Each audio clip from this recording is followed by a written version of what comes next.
Good morning, everybody. It is such an honor to be here. I know the wind is blowing, so I'm going to try to be quick, but I have to just thank this community of incredible folks for inviting me here, especially each and every graduate. Thank you for letting me be a part of this. I also want to thank the entire community, not just the faculty and the staff and the trustees, not just the people who are at the at the exalted points of this community who are recognized on a daily basis, but I would be remiss if I didn't thank the entire community. And that includes the people who clean floors and toilets, the people who manicured lawns and kept the university beautiful. This is a day that all of GW should celebrate, and all of those who made it possible should be thanked.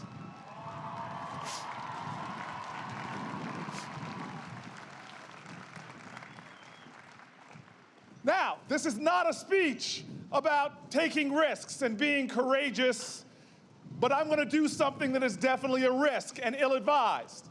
I am going to be a politician that is going to lead with a joke. But this is a dad humor joke that I hope makes a good point. There's a story about a church. Let's say it is from my community in New Jersey, where a pastor was having some trouble with two little boys who were cutting up in church all the time. He asked the deacon, the head of the deacons, to take care of it, and the head of the deacons tried, but the boys kept cutting up. So then he went to a very strict, tough person in the church, the head of the choir. Head of the choir tried to get him to behave, but the kids kept cutting up. And so finally the pastor said to himself, I got to take this into my own hands and do something about this. So he brought the two boys to his office and sat the youngest one outside of the office, sat the eldest right in front of him inside his office, closed the door, and that young boy was just so disrespectful. He just stared there at the pastor with his arms crossed, staring down the pastor. Pastor looked at him, and after thinking for a while, he thought to himself, I've got to try something different. The deacon failed, the head of the choir failed. And so he saw his Bible sitting there on the corner of his desk, and he put his hand on the Bible, and he looked at the little boy and said, my son, where is God? And the boy suddenly snapped to attention, his eyes opened wide. And I don't know what kind of church or religious institution you might go to, but in my church, if the pastor has something working, he doubles down on it. And so the pastor now picked up the Bible and waved it in front of the little boy and said, I don't know if you heard me, son. Where is God? And now the boy started shaking from head to toe, grabbing the arms to the chair, looking at the pastor. And the pastor now thinks, oh, I've got this now, I got this. And so he stands up real tall behind his desk, takes the Bible and waves it in the air and says in his Sunday sermon voice, my son, tell me right now, where is God? And at this point, the little boy jumps up out of his seat, runs out of the pastor's office, sees his little brother sitting there, grabs him by the hand and says, man, we got to get out of here. God is missing, and the pastor thinks we took him.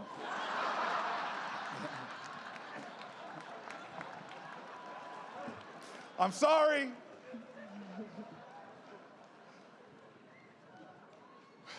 When I left Newark to run around my state and campaign for what has been one of the great privileges of my life, to serve as a United States Senator, I found a lot of folks that were beginning to question the world we live in, question our nation, and asked often that question.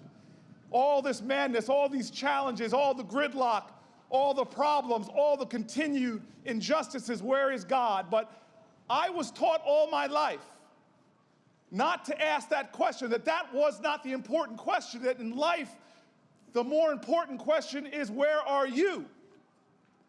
I tell you this, standing on this mall today, I wish my father was here to see it. He died 6 days before I was elected to the United States Senate. Now, I'll tell you, death can end a life, but it can't end a love, and my father had a mighty love, matched by his sense of humor. My dad would have loved the joke. He has a delicious sense of dad humor. My mom joins them. They would be loving seeing me in this moment. My mom has a saying. She says, behind every successful child is an astonished parent. But my dad would have loved me standing here because it was along this mall, right by the Jefferson Memorial, that my mom and dad had their first date.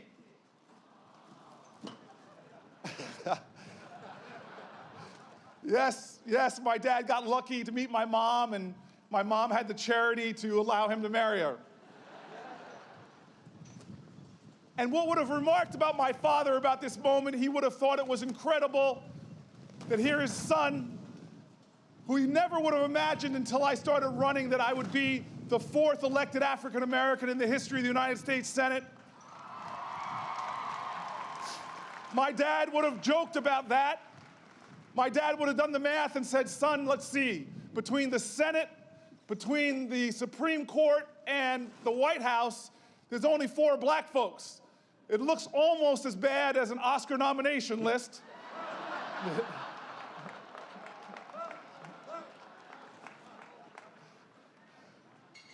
But what I really want to do is tell you about my father's admonitions. And frankly, I want to tell you a story about how I failed to live up to my father's instructions. But first, 3 things about my dad. You see, he would tell me, son, it's about you. It's not about this world. He says, you have a decision to make. There's 2 ways to go through life. You can go through life as a thermometer or a thermostat. A thermometer just reflects the world that's out there. If it's hot, you get hot. If it's cold, you get cold. You're just a reflection of what is. But a thermostat, it changes the temperature. It focuses on itself. It sets the level. That's what I want you to be. You gotta be you. You've gotta be one that wherever you are, like a flower, you've gotta blossom where you're planted. Tell your truth in this moment. And if I had to summarize my father's guidance about it's about you, it would be he would worry about 3 things. The first, he would worry about me becoming cynical about the world. You can't control the world, he would say, son, but you can control your reactions, and don't give in to cynicism. Cynicism is a toxic spiritual state. Cynicism, it's erosive and corrosive to who you are, not about the world. It actually clouds your vision. It makes it hard to see faint possibilities amidst glaring problems. Cynicism is a choice that you make that actually is disempowering. There's not one statue built on this mall to anyone who was a cynic. It was people in our history that despite overwhelming challenges, despite frustrations, despite the bad actors here in Washington or where they lived, they never chose cynicism. They kept believing in freedom, even amidst slavery. They kept on believing in the right to vote, even when women were denied it. They kept believing in the end to sweatshops and child labor. Even though they were frustrated about it, they kept believing. They never became cynical. They kept working and trying. The second thing my father said that's related to that, it goes to this idea by Alice Walker, who said so clearly that the most common way people give up their power is not realizing they have it in the first place. My father would say, it's not about the world, it's about you. Don't surrender your power to someone else. Just because they're mean doesn't mean you have to be. Now, I see this amongst myself, the temptation online when you're communicating with people and you see somebody saying something bad, that doesn't mean that you have to be mean. In this world that so urgently needs kindness, love, generosity, we cannot let ourselves in any way reflect that negativity with our own. Right now, more than ever in this political climate, I'm tired of people complaining about what others do and not looking about how they're living in their lives. We have a choice to make in every moment. Why not blossom in this moment by making sure you're kind to people who are right in front of you? I love that advice that was given by a man who once said, Someone who is nice to you but not nice to the waiter is not a nice person.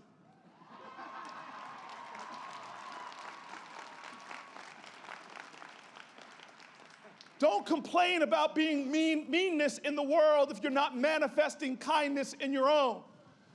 Don't call out for the world to be more merciful if you can't manifest mercy. Don't say we need more hope in this world if you are not an instrument of hope in someone's life. You have power in your choices. Right now, planted where you are, don't miss those opportunities. But it's more than that. My father was someone who said not to be cynical, who's someone who said not just don't reflect the world around you, but all of this to him was about staying faithful to your ideals and not in any way allowing yourself to give into that darkness. Now, in that I mean a couple things. Look, I graduated with a STEM degree in the best kind of science there is, political science.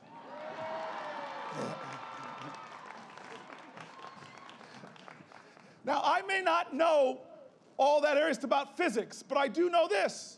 You can look at the history of this country and you cannot eliminate darkness. You cannot banish it by cursing darkness. The only way to get rid of darkness is light, and to be the light yourself. So many people want to talk about the problems and not be about the solutions themselves. I tell you this right now. I'm tired of this call in our country for this idea of tolerance. That's not the aspiration. We have a nation right now that seems to think the greatest and highest achievement is for us to be a tolerant nation, but I say no. We're not called to be a tolerant nation. We're called to be a nation of love. You see, we know that tolerance to me is a floor, but love is the ceiling. Tolerance says that I'm just stomaching your right to be a different American. If you disappear off the face of the earth, I'm no better off or worse off because I was just tolerating you in the first place. Really, what we need to do is understand that we have to love each other, that we have to see each other have worth and dignity and value, and that if you disappear off the face of the earth, then I am worse off for that. If you don't cultivate your genius, then I'm worse off for that. If your children don't thrive, then I am bereft of their genius, of their artistry, of their teaching, of their glory, because ultimately, tolerance does not recognize the truth of who we are, that we're all in this together, that we need each other to be successful. You see, tolerance is becoming accustomed to injustice. Love is being disturbed and activated by another's adverse condition. Tolerance just crosses the street, keeps its heads down. Love confronts and engages. Tolerance builds fences. Love opens doors. Tolerance breeds indifference. Love demands engagement. Tolerance couldn't care less, but love couldn't care more. And we are a nation of love. If you walk to where my parents first had their date, right there at the Jefferson Memorial, you will see one of our founding documents. Now, I'm a person that's not afraid to tell the truth. There were flaws in those documents. Native Americans were referred to as savages. In our founding documents, blacks were just referred to as fractions of human beings. Stokely Carmichael used to always say, constitute. I can only say 3/5 of those words. Women were not referred to at all in those documents, but if you look at those documents, there is such profound genius. We're the first nation on the planet Earth that says, hey, we don't all have to look alike. We don't all have to pray alike. We don't even all have to be from the same origins. But we are a nation that's putting forth profound ideals of truth, liberty, and the call to justice. We are a nation that understands that we need each other. Right there at that Jefferson Memorial, if you go there and stand in solemn respect and read the words of the Declaration of Independence, it ends it ends with this call to interdependence. It says for this nation to make it stop and recognize that we need each other, we need everybody. It says that we can't make this country go far if we're not together, like that old African saying, if you want to go fast, go alone. But if you want to go far, go together. At the end of that Declaration of Independence, that Declaration of Interdependence, that small words at the end, it says we pledge to each other. To make this work, we mutually pledge to each other our lives and our fortunes and our sacred honor. Those aren't just words to be inscribed on a wall. We have to make a choice to live them in our hearts. What does it mean to give forth your sacred honor? Well, don't think it means some big speech or a big election or congressional debates. It's a choice about what you do right now as you engage the world. Will you show that love for your fellow American no matter what? No matter if they're not manifesting it towards you. I'm a big believer that we've got to lead with love. Even when they criticize you, I say love them for their teaching you humility. When they heap scorn upon you, you have a choice to make. And I say love them for showing you and helping you discover how you are resilient. When they doubt you, love them for giving strength and courage to your dreams. And when they cast you in the darkness, love them for letting them show you that you have within you an inextinguishable light. We have a choice to make in America. Will we be people that react to the world, or will we be individual lights that say no matter how tough it gets, no matter how dark it gets, I am going to ignite myself and show my truth blossoming where I am. But this is difficult. It's difficult to live your values. It's difficult to put them into action every single day, and I get weary of people who preach their patriotism and don't live it. I get weary of people who want to tell me about their faith. I have a saying that I say all the time, that before you speak to me about your religion, first show it to me in how you treat other people. Before you tell me how much you love your God, show it to me in how much you love all his children. Before you preach to me about your passion for your faith, teach me about it through your compassion for your neighbors. To me, I grow frustrated with folks who don't understand that patriotism is not just love of country, because you can't just love your country without loving your countrymen and women. You don't always have to like folks. You don't always have to agree with them, but how you engage them with just love or grudging tolerance, with love or by spewing out darkness, that's what defines you. Now, I told you I would confess to you my mistake. And this is the hardest part for me, because what I've just told you now was the commands and the calls and the admonitions of my parents. There's a woman named Alice Walker who wrote a great book called In Search for My Mother's Garden. And I'm one of those people who was profoundly ambitious in my career, but she admonished me that often those who seek revolutions and scream for them, they're not often looking at themselves. Alice Walker said, the real revolutionary is always concerned with the least glamorous stuff, with raising a reading level from second grade to third, with simplifying history and writing it down or reciting it for the old folks, with helping illiterates fill out food stamps, for they must eat, revolution or not. The dull, frustrating work of the revolutionary artist means most of all being there for people when you need them. We walk this earth, we walk our nation, and there are people that need us every day. Sometimes we get so ambitious that we're running to change the world that we forget that we need to change our world first and foremost.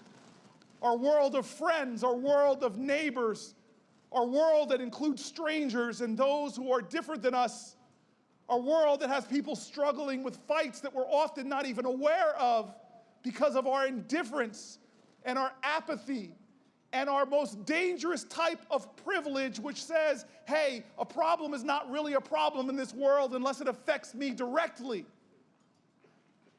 This, to me, has been the struggle of my life, is to live up to my parents' understanding that as you run towards your great goals of world change, slow down and look around you and change that world. Well, I was a 20-something ambitious young man, and I was going to go change the world, fight the injustices. I followed the call of a great American prophet. Some of you might have studied him here at George Washington in your rarefied high-level classes. That prophet's name is Chris Rock. Now, Chris Rock had a saying, is why is often the most dangerous street in many cities named after the man that stood for nonviolence? And I moved on to Martin Luther King Boulevard in a great city named Newark. Now, King Boulevard in Newark has so many, even there in the mid-90s, so many great testimonies to the greatness of my city. From universities like Rutgers and NJIT to great college, county college, to some great high schools, Arts High School and St. Benedict's. But I moved to the south end of this street to begin my career, which was a dangerous place with open-air drug dealing, lots of violence. And I decided in 1998 even to move into some high-rise projects. I was captured and inspired by these incredible local leaders. I always say I got my BA from Stanford, but my PhD on the streets of Newark, because I met people like Miss Virginia Jones, who was the tenant president of those buildings. And I went to work as a young lawyer trying to change the community, change the neighborhood, change the city. And before I knew it, leaders there were encouraging me in the tenant community to run for city council. And I became a city council person. And then in 2002, with an ambitious ambition to change the city, I ran for mayor. And I'm going to tell you right now, I lost that election, but this is good advice for you, because if you're going to have a spectacular failure in your life, have a documentary team there to capture it, because it was a good movie. My shame exposed, but I lost that election and I went back to work, living in brick towers, living in these projects, fighting and beginning to prepare for my run for office in 2006. But along the way, the kids in my community, I watched some of them grow up.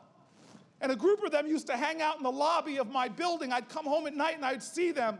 And they were incredible kids. I knew them well. I knew their families, their light. It was amazing. One of them, Hassan Washington, he reminded me so much as my dad. They both had the same quick wit, the same humor. In fact, both of them had almost the same background. Both were born poor.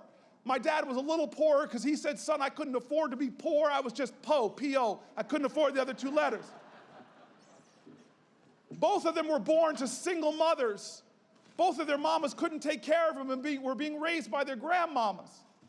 In fact, my dad said he's here today because so many people in that community rushed to his aid, rushed to his assistance, were there for him.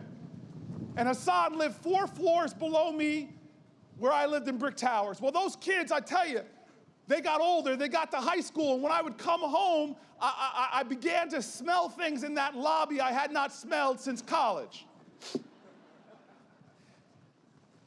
And understanding that smell of marijuana in that lobby, I knew that there was a problem.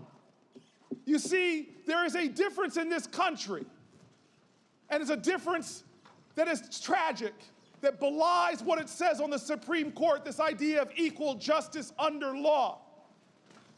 We live in a nation right now that treats you better if you're rich and guilty than if you're poor and innocent, as my friend Brian Stevenson says.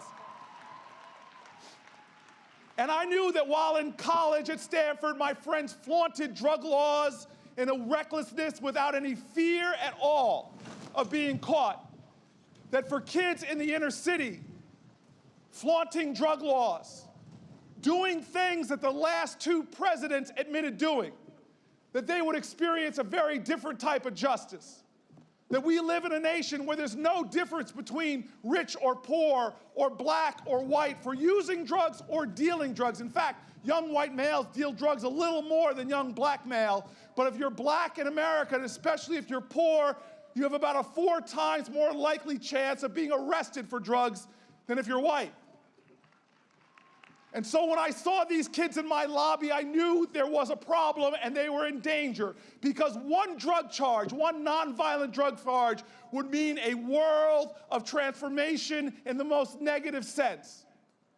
People who come out for nonviolent drug flaws in America, drug charges, they can't get jobs, they can't get loans from their bank, they can't get a Pell Grant, they can't get food stamps, public housing, tens of thousands of collateral consequences that would crush their young lives.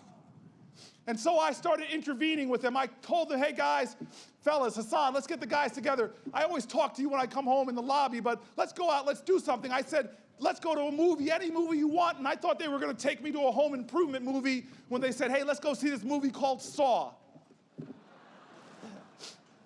I took the kids after the movies to the diner. I brought friends of mine who had been involved with drugs but thankfully got out or had horrible stories to tell. I told them I was going to start up mentoring programs so we could really start intervening. But I tell you what, I started to follow through, but then I got busy chasing after my big dream to change the world. You see, it was coming to 2006 and I was running for mayor. And I got so busy, I couldn't follow through on what I said I was gonna do. I never connected these kids with their mentors. I never followed through and began the informal programs of pulling them out of a lobby with marijuana onto their dreams like had been done for my father. But yet these kids, they never gave up on me. I came home into the lobby every night tired from campaigning, and they would see me and they would cheer me up. Sometimes they'd applaud when I'd come in. Sometimes they'd tell me, hey man, we got your back. We're gonna get everybody to vote for you. One night I came in, and as I walked through the lobby, they pulled out lawn signs with my name on it, and they started chanting what I wanted to hear so badly, the title I longed for. They were chanting, Mayor Booker, Mayor Booker. And I walked through them with my swagger and waving to them like I was in a parade. Those project elevator doors opened up and I stepped in. I don't know if the elevator was working or not that day, but they lifted me so much I was rising.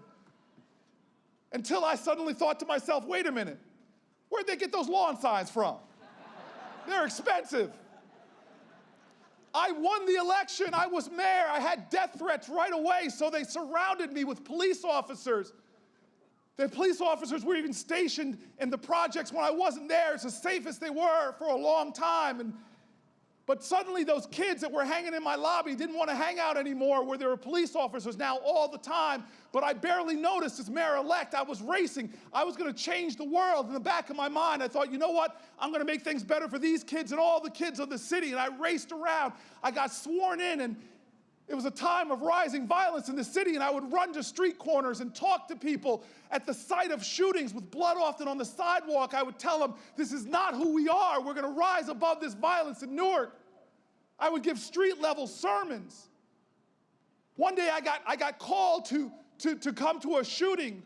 About a month into my time as mayor, there was a body covered up on the ground, another one being loaded in an ambulance. I barely even affirmed the humanity that was there. I was too busy rushing to the groups of people, telling them my plans for prisoner reentry programs, my plans for more police on the streets. And before you knew it, I was off doing the next thing during the day. And by the time I got home that night, to try to steal a few hours of sleep because I was so busy and so important, I sat down on my bed and was scrolling through my email, and I saw the police report from the shooting.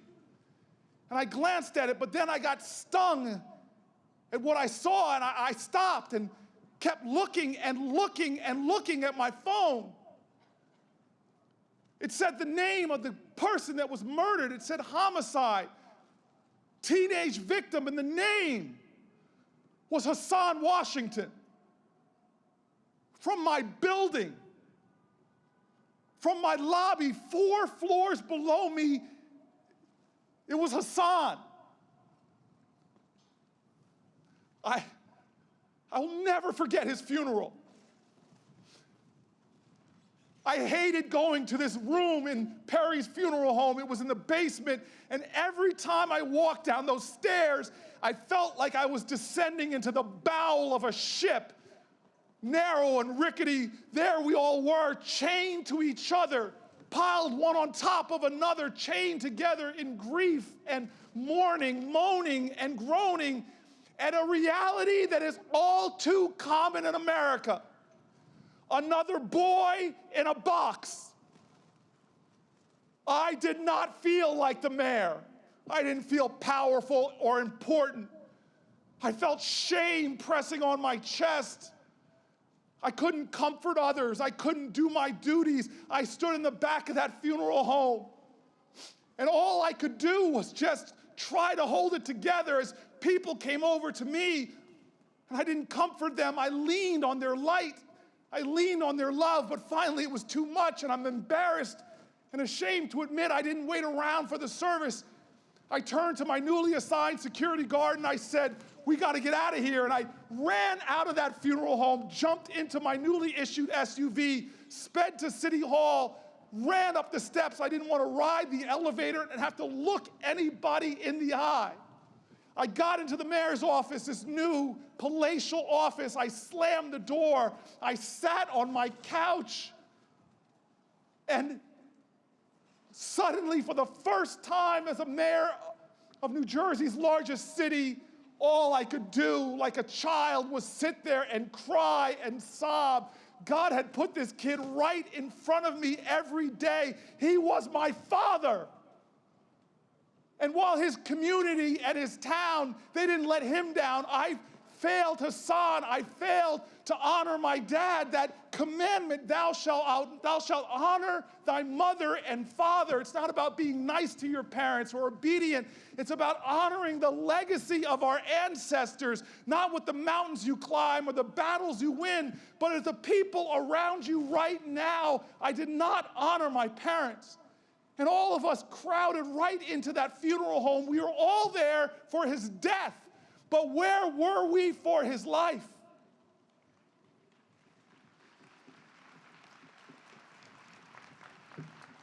We are Americans, one to another, yet we lose thousands of our children because of indifference, because of apathy, because we're just tolerating each other. We're not linked by love. We're not recognizing worth. We're letting too much injustice go on. But how can I curse the darkness if I myself can't be light? Graduates of 2016, I hate to tell you this, but you're going to make mistakes too. You're going to fail to live up to your own standards. Your moral compass will go off kilter. And this world, it's tough. It's going to break you at times. I wear scars and wounds of my own making.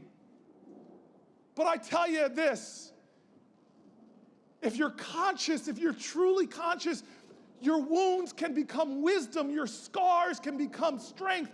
Even when you get beat down, that beat down can be a blessing. If you remember, failure, it's not final if you don't give up. I want to end with the words of one of the elders from Newark, New Jersey, and what she said to me when I was crumbling inside, when I felt like I was 1,000 feet underwater with my own shame and frustration and anger. She's a testimony that love does not always leap canyons of injustice. Sometimes it's small steps, doing small acts of kindness, decency, and love. Sometimes that's what's most needed in this world. Helping a child, being nice to your neighbor, waking up to the hidden pain that too many of us carry. This woman who saw me suffering across a courtyard after a child's death, she looked up and saw me, and I saw Miss Jones. Like she could read my heart. All she did was open her arms, and it's exactly what I needed. That small gesture that sometimes we all just need, and I ran over to her across the courtyard like a child. I'm 6'3", and she's an elderly 5-foot woman. But when she hugged me, I disappeared into her arms, and she just said 2 words. She said them over and over as she rubbed my back, and I wept like a child in her arms. And these are the 2 words I want to leave you with. And they're words that, don't be mistaken, they're not about religion. They're about how you're living your ideals and your values. These 2 words are not about divinity. They're about right here on earth and how you choose to go about life. These words are not about God, but about you. She rubbed my back over and over again as I cried. She nurtured me with these words. She said them over and over. These 2 words, she said, stay faithful, stay faithful, stay faithful. Graduates of 2016, stay faithful because you have come this far by faith. Faith in each other, faith in yourselves, faith in our country. Stay faithful because you are the living evidence and substance of things hoped for by your parents and ancestors past. Stay faithful, not just in the big things, but in the small things, understanding that faith the size of a mustard seed can move mountains. And I want you to know that the world, it's calling you. Where is the class of 2016? Hear that. Your nation is calling you. Where is the class of 2016? Heed that. But there are also small voices calling you too, right in front of you, right next to you, right around you. Heed that call and understand that you may not be called to change the whole world, but to one person this day, you can make a world of difference. God bless you. Way to go, class of 2016.